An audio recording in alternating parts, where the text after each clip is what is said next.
Magandang araw po sa lahat. Isasalaysay ko lang po ang maikwing kwento ng Cry of Balintawak. Noong Agosto 1896, naganap ang pangyayari ay lubos na itinuturing na isang mahalagang pagbabago sa kasaysayan ng Pilipinas. Ang sigaw ay maaaring maunawaan bilang desisyon na maghimagsik ang pagpupunit ng mga sertipiko ng buwis o komunidad o sedula o ang pakikipagtagpo sa mga puwersang Espanyol. Maraming mga pinagkukunan ng pangyayaring ito ang nagpapakita ng iba't ibang interpretasyon ng salita. Ngunit, ang mahalagang pag-usapan ay ang ekstraktong petsa at lokasyon nito. Isa sa madalas na sinusuri na pinagkukunan nito ay kay Pio Valenzuela. Gayunpaman, habang lumilipas ang mga taon, nagbago ang kanyang mga kwento.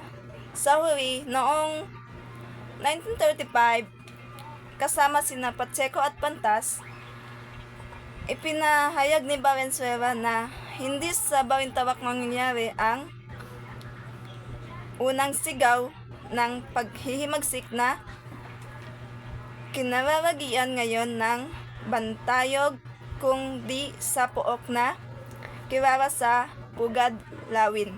Hindi sa Balintawak ang unang sigaw ng revolusyon kung saan nakatayo ang monumento, kundi sa isang lugar na kirara bilang Pugad Lawin.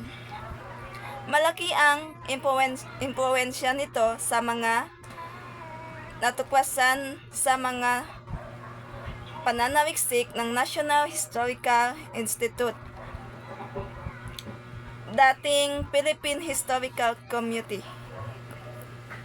Nang natukoy nito noong 1940 na ang Pugad Lawin ay matatagpuan sa bahagi ng Sitio Gulod, Banlat, lungsod ng Caloocan.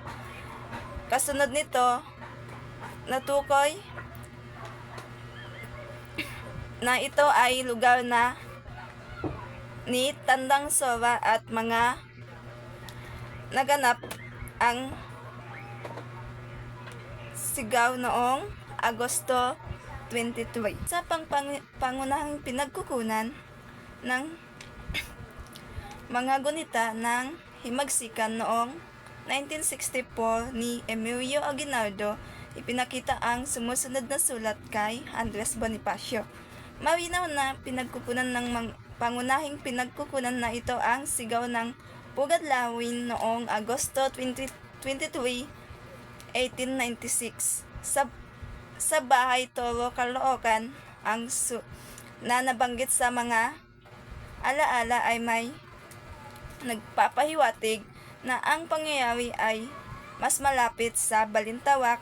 Bukod dito, sa mga talakayan ng Philippine Historical Association noong Pebrero 2003, isang inapo ni Tandang Sora ang nagprotesta na ang Pugad Lawin ay natural na tumutukoy sa mga Pugad Lawin sa tuktok ng isang puno ng sampalok sa gulod malapit sa Balintawak. Ang mga kontemporaryong pag-aaral ay maaaring nagtapos na ito ay isang sigaw ng Balintawak hanggang tanghali ng Lunes noong Agosto 24, 1896 sa lugar ng Kamarig at bahay ni Tandang Sora sa guyod ngayon ng Barangay Banlat, Quezon City. Maraming salamat po. Hanggang dito lang po ang kwento ng Cry of Balintawak.